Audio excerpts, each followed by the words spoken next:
दोस्तों नमस्कार, स्वागत है आप सभी के। अगर फिर से आई चलते हैं बिहार की ताजा खबरों की, लेकिन उससे पहले अगर आपने अभी तक इस चैनल को सब्सक्राइब नहीं किया तो सब्सक्राइब कर लें, जिससे कि आपको बिहार की ताजा खबर रोजाना मिलती रहे। पहली बड़ी खबर, बिहार के छपरा जिले में मॉब लिंचिंग के बाद तनाव फैला हुआ है और माहौल को शांति बनाए रखने के लिए बिहार सरकार ने 6 फरवरी से लेकर 8 फरवरी रात 12 बजे तक 23 सोशल नेटवर्किंग और मैसेजिंग एप्लीकेशन पर अस्थायी रूप से बैन लगा दिया है। सरकार के अतिरिक्त मुख्य सचिव चैतन्य प्रसाद ने इस संबंध में आदेश जारी किया है। जारी आदेश के मुताबिक बिहार सरकार ने शांति व्यवस्था बनाए रखने के लिए अस्थायी रूप से प्रतिबंध लगाया। सारण पुलिस अधीक्षक के द्वारा रिपोर्ट में कहा गया है कि सारण जिले में कुछ असामाजिक तत्व जनता के बीच अफवाह और असंतोष फैलाने के लिए आपत्तिजनक सामग्री प्रसारित करने के लिए इंटरनेट का यूज कर सकते हैं। अगली जेडीयू के राष्ट्रीय अध्यक्ष ललन सिंह ने एक बड़ा बयान देते हुए जो बातें कही वो बेहद महत्वपूर्ण है। ललन सिंह ने कहा कि उपेंद्र कुशवाहा जदयू में बस एक एमएलसी है, इसके अलावा किसी पद पर नहीं है। जदयू में राष्ट्रीय अध्यक्ष को लेकर चुनाव हुआ है और इसमें मुझे ये जिम्मेदारी दी गई है। ललन सिंह ने कहा कि पार्टी की ओर से कोई सूची भी जारी नहीं की गई है, इस वजह से अभी केंद्रीय पदाधिकारी के पद पर कोई नहीं है। केंद्रीय संसदीय बोर्ड के अध्यक्ष को लेकर भी चुनाव नहीं हुआ है। और केंद्रीय जांच एजेंसी का बड़ा एक्शन, जदयू एमएलसी राधाचरण सेठ और उनके करीबियों के ठिकानों पर छापेमारी। बिहार की सत्ताधारी पार्टी जनता दल यूनाइटेड के एमएलसी राधाचरण सेठ पर केंद्रीय जांच एजेंसी के द्वारा बड़ी कार्रवाई की जा रही है। जानकारी के मुताबिक पटना और आरा में राधाचरण के घर समेत उनके कई ठिकानों पर केंद्रीय जांच के द्वारा छापेमारी की जा रही है। हालांकि अभी तक किसी तरह का कोई संदिग्ध वस्तु या दस्तावेज मिलने की सूचना नहीं है। जदयू संसदीय बोर्ड के अध्यक्ष उपेंद्र कुशवाहा इन दिनों पार्टी से नाराज चल रहे और पार्टी में बगावती तेवर दिखा रहे और उन्होंने 19 और 20 फरवरी को पटना के सिन्हा लाइब्रेरी में पार्टी कार्यकर्ताओं की बैठक बुलाई है। बैठक का मुख्य उद्देश्य पार्टी को मजबूत करना बताया जा रहा है। उपेंद्र कुशवाहा की बैठक पर बीजेपी के विधान पार्षद नवल किशोर यादव ने पलटवार किया और कहा कि अब जेडीयू पार्टी कभी भी मजबूत नहीं हो सकती। ये भी कहा कि जदयू की जो स्थिति हो गई है उसमें कोई कुछ भी प्रयास कर ले पार्टी मजबूत हो ही नहीं सकती। नवल किशोर यादव ने उपेंद्र कुशवाहा का समर्थन करते हुए कहा कि रालोसपा का जब मर्जर जदयू में हुआ था उसी दिन लग गया था कि उपेंद्र कुशवाहा को ठगा जा रहा। पटना हाईकोर्ट ने बीपीएससी के द्वारा संचालित 31वीं न्यायिक अफसर नियुक्ति प्रतियोगिता परीक्षा के रिजल्ट को चुनौती देने वाली सुनवाई करते हुए परीक्षा में सफल उम्मीदवारों को नोटिस जारी कर अपना पक्ष प्रस्तुत करने का निर्देश दिया है। कोर्ट ने स्पष्ट किया कि न्यायिक पदाधिकारी की नियुक्तियां इस मामले में पारित अंतिम फैसले के फलाफल पर निर्भर करेगा। रीट याचिकाकर्ताओं ने आरोप लगाया कि चयन करने वाली बिहार लोक सेवा आयोग ने भर्ती रूलबुक में और इस परीक्षा हेतु प्रकाशित विज्ञापन की खंडिकाओं का उल्लंघन किया है। आयोग ने मनमाने तरीके से मुख्य परीक्षा में प्रथम दृष्टया आयोग्य अभ्यर्थियों को भी इंटरव्यू में बुलाकर पूरे भर्ती प्रक्रिया को अनियमित और अवैध बना दिया है। नीतीश कुमार की महिला विधायक पर लटकी गिरफ्तारी की तलवार, बाहुबली की एमएलए पत्नी को पटना की हाईकोर्ट ने जारी किया वारंट। जदयू विधायक बीमा भारती पर गिरफ्तारी की तलवार लटकने लगी है। पटना व्यवहार न्यायालय की कोर्ट ने चेक बाउंस के मामले में विधायक बीमा भारती के खिलाफ उनकी उपस्थिति के लिए गैर जमानती वारंट जारी किया है और इस मामले में बीमा भारती आने वाले दिनों में गिरफ्तार हो सकती है। दरअसल प्रथम श्रेणी की न्यायिक दंडाधिकारी श्वेता चौधरी की कोर्ट ने पूर्व में जारी किए गए जमानती वारंट के बावजूद न्यायालय में हाजिर नहीं होने के कारण श्रीमती भारती की उपस्थिति के लिए गिरफ्तारी का गैर जमानती वारंट जारी किया है। बिहार में जल्द दूर हो जाएगी बिजली बिल की समस्या, सरकार ने लिया है बड़ा फैसला। बिहार में लंबे समय से बिजली बिल में गड़बड़ी की शिकायतें मिलती रही है। पिछले दिनों सीएम नीतीश के जनता दरबार में भी बिजली बिल से जुड़े कई मामले सामने आए थे। इस दौरान अपनी फरियाद लेकर पहुंचा एक बुजुर्ग व्यक्ति मुख्यमंत्री के सामने रोने लगा। लगातार मिल रही शिकायतों के बाद सरकार ने बड़ा फैसला लिया है। बिहार के आधे गांव में इसी महीने कैंप लगाकर बिजली बिल में सुधार किए जाएंगे। बाकी बचे 50% गांव में मार्च के महीने में कैंप लगाकर लोगों की समस्या दूर की जाएगी। कनीय अभियंता अपनी शाखा के तहत आने वाले गांव में कैंप लगाएंगे और कैंप में बिजली बिल की वसूली भी होगी और बकाया बिलों का भुगतान भी प्राप्त किया जाएगा। राज्य में मरीजों को इलाज देने के बजाय दूसरे अस्पताल रेफर करने पर स्वास्थ्य विभाग ने अब सख्ती की है। स्वास्थ्य विभाग ने अस्पतालों की मनमानी रोकने के लिए मरीजों को रेफर करने का कारण और पूरा ब्यौरा लिखना अनिवार्य कर दिया है और यह पूरा ब्यौरा डॉक्टर को राज्य स्वास्थ्य समिति के बुकलेट में लिखना होगा। इसके लिए राज्य स्वास्थ्य समिति ने सभी अस्पतालों को बुकलेट उपलब्ध करवा दिया है।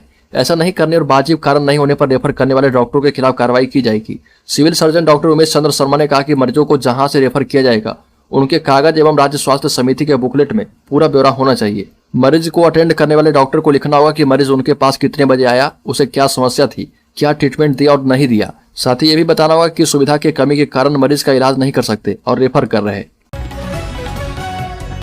बिहार में पैक्स बेचेगी बीमा पॉलिसी, ट्रेन एवं प्लेन टिकट और बनाएगी आधार पैन।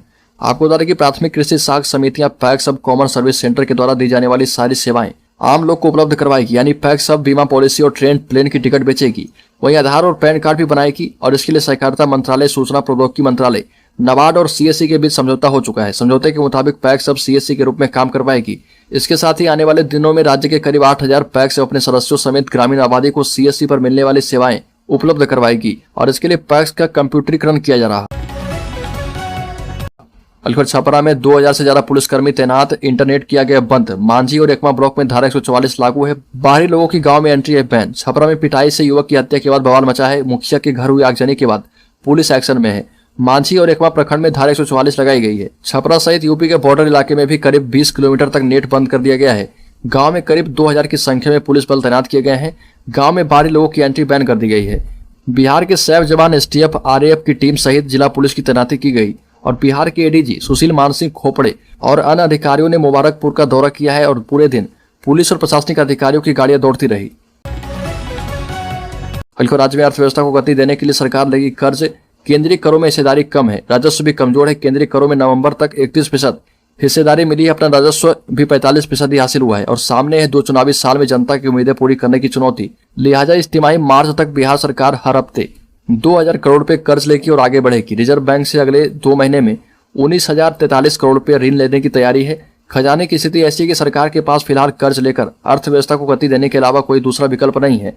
हालांकि राज्य सरकार की अभी तक की उधारी वैध सीमा में है और चालू वित्तीय वर्ष में राज्य सरकार की उधारी सीमा 27,670 करोड़ रुपए है।